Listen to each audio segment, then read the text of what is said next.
Donc si on parle de l'attaque du 7 octobre, je crois que mes propos ont été extrêmement clairs depuis le 7 octobre sur une condamnation des attaques du Hamas, qui par ailleurs j'ai qualifié très tôt d'attaque terroriste, parce que ça aussi, il faut être très clair, la manière, je pense, la plus honnête de définir le Hamas, c'est un groupe, un mouvement religieux qui s'est structuré autour d'une branche politique et d'une branche armée, et dans sa branche armée, il a assumé, à bien avant le 7 octobre, d'avoir recours à un mode opératoire qui est un mode opératoire terroriste. Je pense que c'est aux Palestiniens de choisir par qui ils veulent être représentés, mais ce qui est très important aussi pour moi de dire, c'est que si vous condamnez le Hamas, vous aussi condamnez ceux qui ont nourri le monstre. Et ça, je l'ai dit dans une interview pour Mediapart dès le mois d'octobre.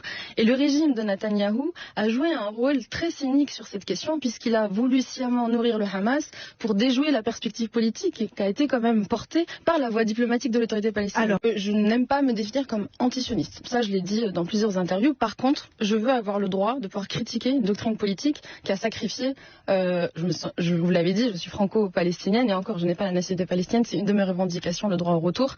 Je suis réfugiée palestinienne, née apatride, et la première nationalité que j'ai eue, c'est celle que j'ai eue à 18 ans en France. Donc je crois qu'on a le droit de continuer à critiquer une doctrine politique qui est effectivement une dimension coloniale. Ça a été retracé pas par Rima Hassan, par des historiens israéliens, Ilan Pappé, par Alain Grech en France. Donc il y a une dimension coloniale dans le sionisme. Quand Théodore Herzl précise qu'il faut se débarrasser de la population arabe, cette population-là, ce sont les Palestiniens. Donc il y a, je crois, un pan dans le sionisme qui nourrit cette doctrine coloniale, et je crois qu'Israël est malade de son colonialisme. Et je crois que là, ce qui est en jeu pour Israël, que vous qualifiez d'État terroriste depuis 1948. C'est un État qui terrorise les Palestiniens depuis 1948. Moi, vous l'avez peut-être introduit, mais je suis une descendante de la Nakba.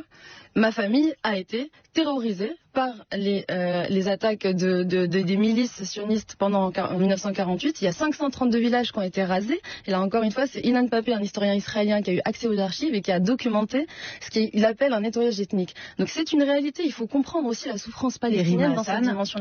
Le prisme qui est le mien, j'en ai déjà parlé, j'ai travaillé sur l'apartheid depuis 2015. Une égalité de droit, mais qui efface l'État d'Israël. Non, jamais. Non. Et je l'ai dit, même dans Libération, dans Mediapart, que c'est absolument pas une logique anti-israélienne. Et d'ailleurs, même, je trouve assez incroyable d'être attaqué pour, in fine, une revendication politique qui consiste à dire que je veux une cohabitation totale. C'est-à-dire que moi, mon idéal, ce n'est pas d'avoir des frontières entre les Israéliens et les Palestiniens, ce n'est pas d'avoir une logique démographique de séparation entre les Israéliens et les Palestiniens pour ce qu'ils sont. C'est une cohabitation totale. Donc c'est la fin d'un régime d'apartheid, qui est le prisme sur lequel j'ai travaillé depuis un État binational.